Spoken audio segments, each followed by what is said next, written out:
नमस्कार साथियों, कैसे हैं आप सब। आशा है कि आप सब अच्छे होंगे। आप सभी का स्वागत है आपके अपने इस यूट्यूब चैनल पे।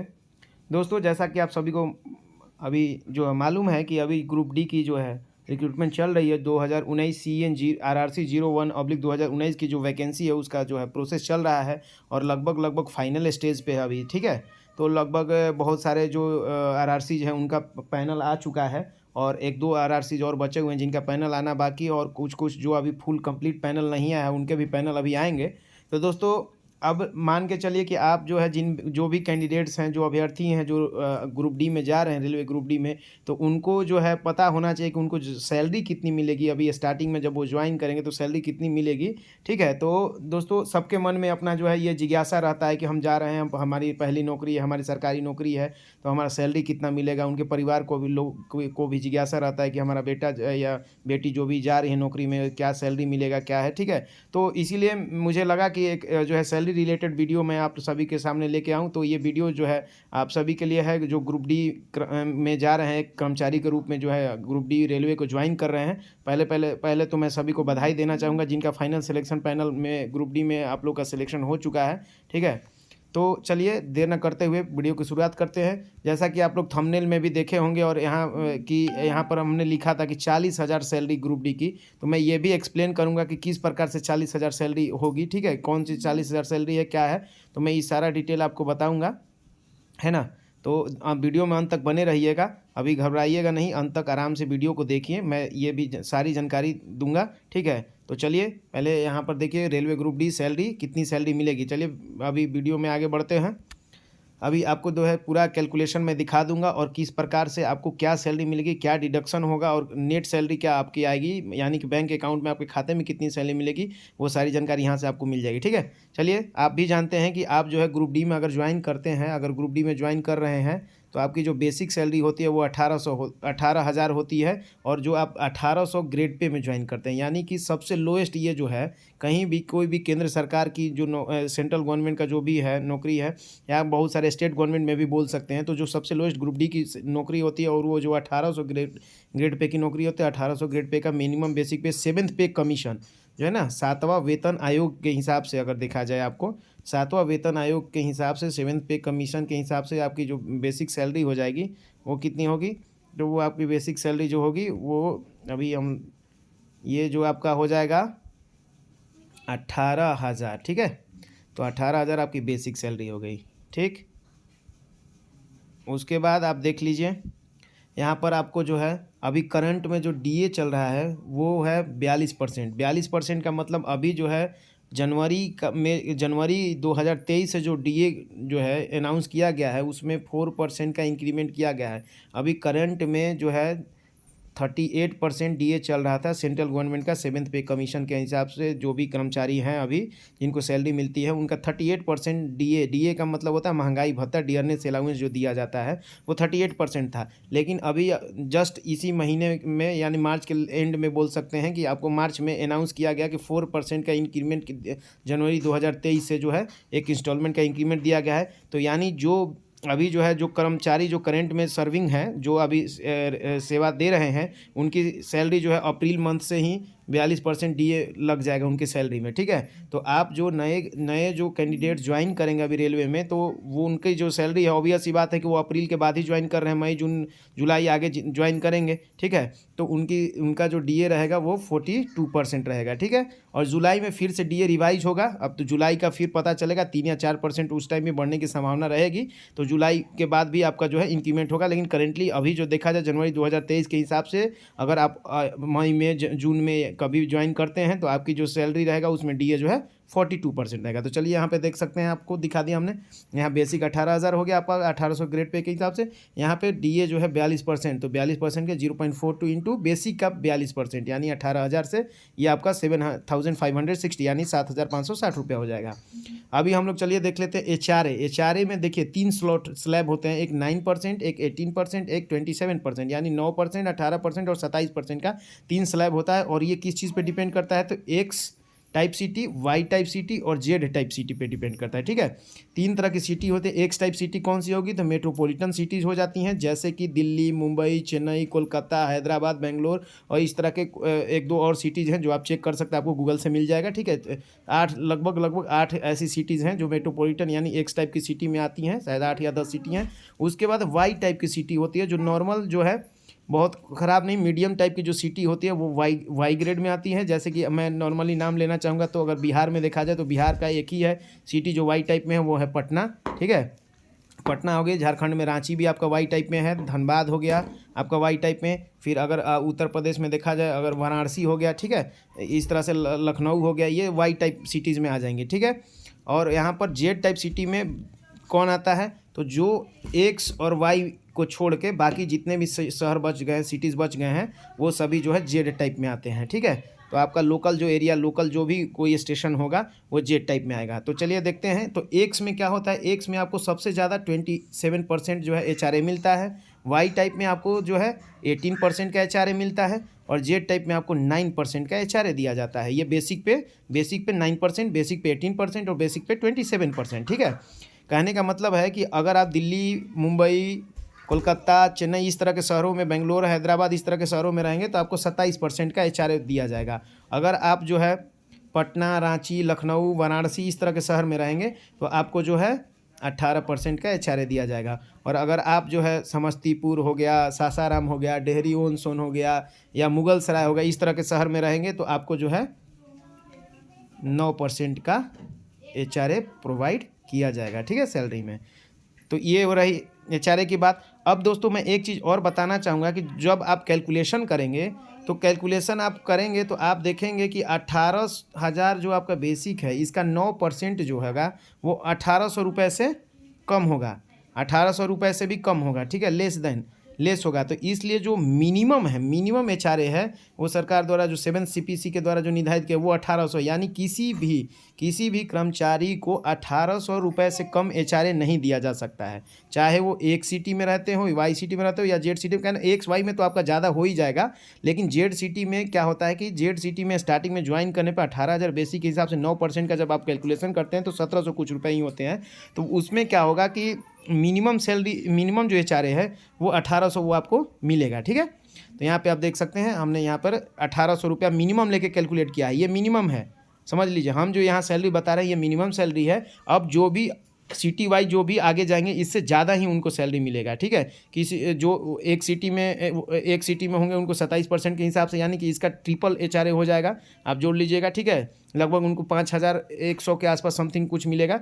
ठीक है, 27%, 18,000 का 27% जो भी कुछ आएगा। ठीक, उसके बाद जो वाई सिटी में होंगे उनको इसका लगभग डबल के आसपास में HRA प्राप्त हो जाएगा। ठीक है, तो हम मिनिमम से बता रहे हैं, आप अपने सिटी के अनुसार अपना HRA जो है, अपना ये जो हमने परसेंटेज स्लैब दे रखा है इसके अनुसार आप कैलकुलेट करके आप बढ़ा सकते हैं, यानी आपकी कुछ सैलरी ज़्यादा ही हो रहेगी इस मिनिमम सैलरी जो हम बता रहे हैं इससे। ठीक है, उसके बाद इन सबसे इसका सबके अलावे जो है आपको एक ट्रांसपोर्ट अलाउंस मिलता है। ट्रांसपोर्ट अलाउंस का मतलब होता है कि आप कहीं भी रहते हैं, मैंने रूम लेके, डेरा लेके या अपने रेलवे क्वार्टर में रहते हैं, तो वहाँ से आपको अपने घर तक, मतलब अपने कार्यस्थल तक जाने के लिए, ठीक है, कार्यस्थल तक जाने के लिए एक ट्रांसपोर्ट अलाउंस भत्ता दिया जाता है, यात्रा भत्ता, जो कि वो क्या होता है, वो जो है 7th CPC के हिसाब से आपका जो है ये निर्धारित किया गया हुआ है। और इसमें जो है, इसमें आपको 900 रुपया जो है 1,800 ग्रेड पे वालों को जो है, आपको 1,800 GP वाले को जो है 900 रुपया पे जो है, और DA दिया जाता है, यानी 42% DA है। तो 42% यानी पहले 100 और मतलब 1.42 से आप मल्टीप्लाई कर लेंगे तो यहाँ पर आपको जो है DA, यहाँ ट्रांसपोर्ट अलाउंस आपका 1,278 रुपये ट्रांसपोर्ट अलाउंस हो गया। ठीक है, यहाँ पे कैलकुलेट करके आप देख सकते हैं। तो ओवरऑल जब हम सारा समेशन कर लेंगे, मेन जो आपका जो है सैलरी का जो मेन जो पॉइंट होते हैं आप किसी भी सैलरी के लिए, यही 4 पॉइंट होते हैं। ठीक है, इसके अलावे अलग अलग डिपार्टमेंट में अलग अलग कुछ अलाउंसेज होते हैं। ठीक है, वो बाद में मैं अलग वीडियो से बता दूंगा। ठीक है, और वो उन इसके अलावे आपको क्या क्या मिल सकते हैं, पक्ष मिलते हैं, वो भी जानकारी दे दूंगा। ठीक है, आपको कुछ किसी प्रकार की जानकारी चाहिए होगी तो कमेंट बॉक्स में कमेंट कर लीजिएगा। मैं ज़रूर कोशिश करूँगा उस पर वीडियो लाऊंगा। ठीक है, तो अब इन चारों को ऐड करने के बाद आपका जो ग्रॉस सैलरी बनता है वो ग्रॉस सैलरी 28,638 बनता है, यानी 28,638 रुपये। ठीक है, उसके बाद उसमें से अब डिडक्शन कुछ होता है दोस्तों। ये तो हो गई आपकी ग्रॉस सैलरी, लेकिन ग्रॉस सैलरी टोटल इतना सैलरी आपके अकाउंट में नहीं आएगा। ठीक है, इसके ऊपर में आपका जो है डिडक्शन होता है। ये डिडक्शन क्या है मैं बता देता हूँ। देखिए, पहला डिडक्शन जो होता है आपका एनपीएस होता है। एनपीएस यानी कि नेशनल पेंशन स्कीम कह सकते हैं, या न्यू पेंशन स्कीम है। नेशनल पेंशन सिस्टम के तरफ से, स्कीम के तरफ से जो है आपका ये इसमें डिडक्शन होता है, जो आपको पेंशन के रूप में आपके रिटायरमेंट के बाद जो है आपको प्रोवाइड किया जाएगा। ठीक है, तो इसमें क्या होता है कि इसमें जो आपका बेसिक है और प्लस डीए है, इन दोनों का ऐड करके, बेसिक का प्लस डीए का ऐड करने के बाद इनका जो है 10% निकालेंगे। ठीक है, इसका 10% जो है वो आपके एनपीएस में आपकी डिडक्शन होती है, कटौती होती है। ठीक है, और इसके आपका 10% कटौती होता है। इसमें गवर्नमेंट का जो कंट्रीब्यूशन होता है वो आपका हो जाता है कितना, 14%। ठीक है, आपका 10% और गवर्नमेंट का 14%, यानी कि टोटल यहाँ पर 24% यहाँ पर आपका एनपीएस में शो होगा। लेकिन आपके सैलरी से यहाँ से 10% ही कटेगा। किसका 10%?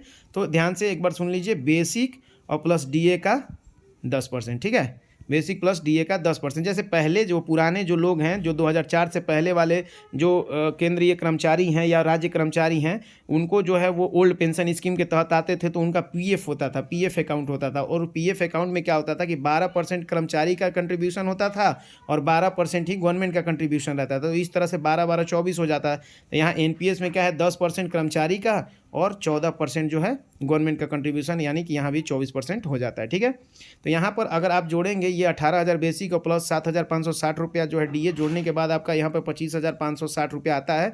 और इसका 10% आप निकालेंगे तो 2,556 रुपया जो है आपका इसका 10% हो जाएगा, जो कि एनपीएस के रूप में आपका डिडक्ट किया जाएगा, ये 2,556। और 30 रुपये ये जो होता है इंश्योरेंस सीजीएस जो है स्कीम होता है गवर्नमेंट का, उसका ये 30 रुपया होता है। इसके अलावे भी जो है अलग अलग जगहों पे, अलग अलग राज्यों में राज्य सरकार का कुछ टैक्स होता है, या फिर अलग अलग कुछ स्कीम होती हैं। ये आपके डिपार्टमेंट वाइज, आपके स्टेट वाइज, आपके लोकेशन वाइज डिपेंड करता है। वहाँ भी थोड़ा बहुत नॉमिनल 200 से 300 रुपये और कुछ डिडक्ट हो सकते हैं। लेकिन ये जो है ये मस्ट जो डिडक्शन है, माने इतना तो मिनिमम डिडक्शन होगा ही होगा, ये जो मैं बता रहा हूँ। तो इस तरह से 2,586 रुपये मिनिमम डिडक्शन हो गए। तो ग्रॉस 28,638 में से 2,586 डिडक्शन घटाने के बाद आपके पास जो नेट सैलरी होती है 26,052 रुपये दोस्तों। तो आपको पहले ही ज्वाइनिंग के समय में ही, ज्वाइनिंग के जस्ट बाद ही आपको जो पहली सैलरी बनेगी वो 26,052 रुपये। ये सबसे कम मिनिमम सैलरी मैंने बताया, मिनिमम इससे कम नहीं बनेगा, ज़्यादा ही बनेगा। और ज़्यादा की कब बनेगा वो केसेज में मैंने बता दिया है। ठीक है, ज़्यादा आपको आपके सिटी अगर डिफरेंट सिटीज़ लोकेशन में रहते हैं उसके हिसाब से जो है ज़्यादा बनेगा। ठीक है, और उसके बाद अब देखिए दोस्तों, एक चीज़ और आपके मन में जो सवाल उठ रहा होगा कि मैंने 40,000 जो चीज़ बोला था कि वो 40,000 कैसे हो जाएगा, मैंने जो थंबनेल में देखा था। देखिए, मैं आपको उस चीज़ को भी एक्सप्लेन कर देता हूँ। यहाँ पे क्या होता है कि कुछ ऐसे डिपार्टमेंट्स हैं जहाँ पे जो है लगातार काम होते रहते हैं, या हमेशा आप जो है अपने स्टेशन से, आपका जो स्टेशन है उस स्टेशन से आप जो है बाहर में रह के कार्य करते हैं। ठीक है, बाहर में रहते हैं। तो उस केस में क्या होता है, बाहर रहने के केस में जो है वो उसमें जो है आपका जो एक टीए बनता है, यानी कि ट्रेवल अलाउंस करके, या फिर इसको जो है डेली अलाउंस भी बोला जाता है। ठीक है, डेली अलाउंस माने डेली का आपको एक भत्ता दिया जाता है, जो बाहर आप अपने स्टेशन से 8 किलोमीटर से बाहर में रह के अगर काम करेंगे, ठीक है, 8 किलोमीटर से बाहर अगर कहीं दूर रह के काम कर रहे हैं, तो उस केस में आपको जो है एक टीए प्रोवाइड किया जाता है। ठीक है, तो इसमें जो है मेनली एक डिपार्टमेंट का मैं नाम लेना चाहूँगा। वो डिपार्टमेंट है आपका ट्रैक मशीन। अगर किसी कैंडिडेट का सिलेक्शन अगर ट्रैक मशीन हेल्पर या असिस्टेंट के पोस्ट पर हुआ है, ठीक है, असिस्टेंट, ठीक, तो उनकी जो सैलरी है और लोगों और कैंडिडेट्स या और कर्मचारी के सैलरियों की अपेक्षा उनकी सैलरी जो है ज़्यादा रहेगी। क्योंकि उनको क्या होता है, ट्रैक मशीन वाले जो भी रहते हैं उनको जो है ट्रैक मशीन पे रह के कार्य करना होता है, और मशीन जो है हमेशा जो है रनिंग में रहता है, यानी कि अपने स्टेशन से कहीं भी अलग जाके जहाँ पर कार्य निष्पादन करना होता है, क्योंकि वो ट्रैक पर कार्य करते हैं और लाइन पे मशीन जाती रहती है, ठीक है। तो वो अपने जो पोस्टिंग स्टेशन है उससे 8 किलोमीटर से हमेशा बाहर ही रहते हैं। तो और वो जो है उस पर रहने के लिए भी आपको जो है व्यवस्था रहता है। उसमें कैंपिंग कोच रहता है स्टाफ के लिए, स्टाफ कैंपिंग कोच की भी व्यवस्था रहती है। वो अपना स्टाफ जो है वहाँ पर अपना जाएंगे और उसी में जो है उसमें रहकर जब काम रहेगा काम करेंगे, फिर वहाँ पे अपना आराम करेंगे, रेस्ट भी वहीं करते हैं। तो इस प्रकार से वो अपने जो है अपने मेन स्टेशन पोस्टिंग स्टेशन से बाहर रहते हैं। तो इस प्रकार से उनका जो है टीए बन जाता है। तो क्या होता है कि टीए जो है एक दिन का यानी कि 12 घंटा से जैसे ही ज़्यादा होता है, आपको यहाँ पर रेलवे में बता दूँ कि 12 घंटा से ज़्यादा होने पे जो है आपको 500 रुपये टीए जो है प्राप्त होता है एक दिन का। तो लगभग जो है अगर आप पूरे महीने अगर वहाँ पर बाहर रहते हैं, ट्रैक मशीन पे रहते हैं, तो आपको लगभग जो है 10 से 11 हज़ार रुपये जो है लगभग टीए के रूप में प्राप्त हो जाते हैं। कभी कभी ज़्यादा भी हो सकता है, 12-13 हज़ार रुपये भी टीए के रूप में प्राप्त हो जाएगा। और उसके बाद उसमें क्या होता है कि उसमें रात में भी काम हो सकता है, नाइट में भी काम हो सकता है, ठीक है।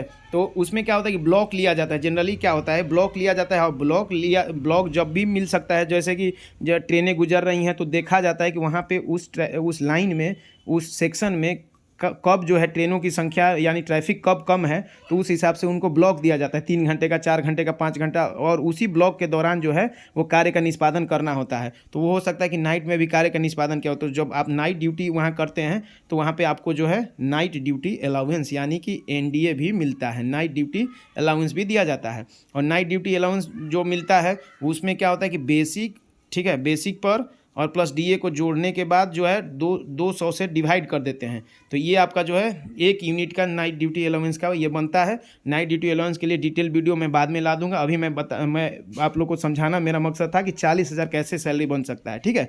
तो ये इस तरीके से नाइट ड्यूटी अलाउंस, तो लगभग आपका जो है यहाँ देख सकते हैं कि आपका जो है यहाँ पर 3 से 4 हज़ार के आसपास जो है नाइट ड्यूटी अलाउंस बन जाता है, अगर पूरे महीने आप जो है वो मशीन पे काम किए तो, ठीक है। तो यहाँ आप देख सकते हैं कि आपका जो है लगभग 15 हज़ार के अप्रॉक्स जो है एक्स्ट्रा बन जाता है। कब? जब आप असिस्टेंट ट्रैक मशीन में कार्य करते हैं, ठीक है। ट्रैक मशीन याद रखिएगा, जिसके लिए रिक्वायर्ड मेडिकल कैटेगरी बताया गया था A3, जिनकी मेडिकल रिक्वायर्ड कैटेगरी थी A3 थी, ठीक है।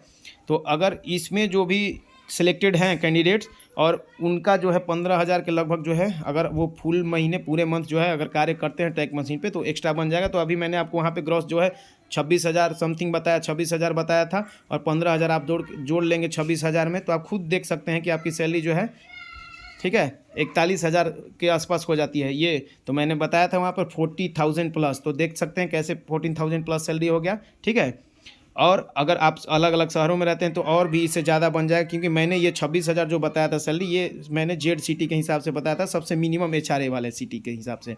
तो दोस्तों आशा है कि मेरे द्वारा दी गई जानकारी अच्छी लगी होगी और मैं कुछ थोड़ा सा भी 1% भी आपका मदद कर पाया होगा। तो आप इस वीडियो को लाइक कर दीजिएगा और अपने दोस्तों तक शेयर कर दीजिएगा, और चैनल पर नए हैं तो सब्सक्राइब कर दीजिएगा, क्योंकि इसी तरह के और भी इन्फॉर्मेटिव वीडियोज़ मैं हमेशा लाता रहूँगा आप सभी के सामने।